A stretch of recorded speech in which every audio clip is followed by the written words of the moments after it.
The Prime Minister set out sanctions against 5 Russian banks and 3 wealthy allies of President Putin after Moscow ordered troops to be sent to eastern Ukraine.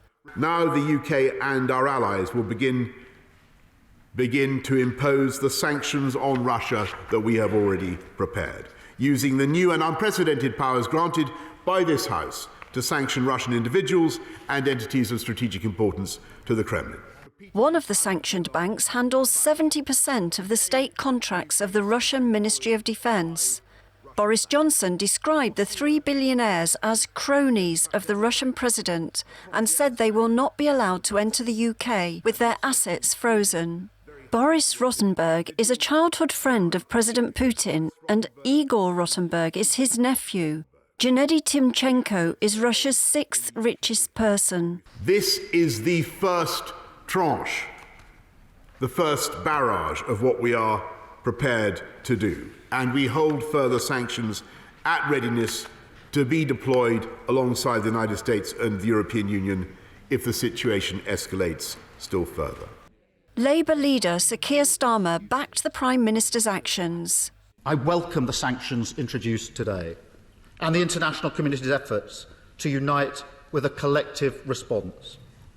However, we must be prepared to go further. Liberal Democrats leader Ed Davey also urged the PM to go further. He called for the UK to expel Russian oligarchs and that Russia should no longer host major sporting contests, including the Champions League final, one of football's biggest events set to take place in St. Petersburg.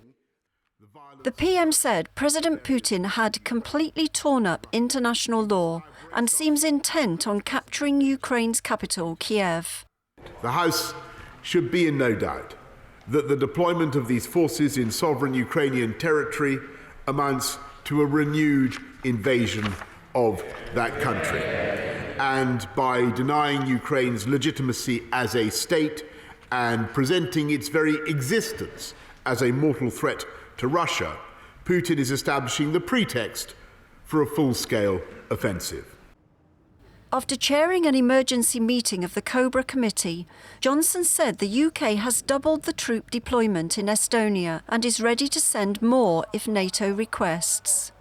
Russia's ambassador in the UK was summoned to the Foreign Office to show condemnation of Moscow's actions.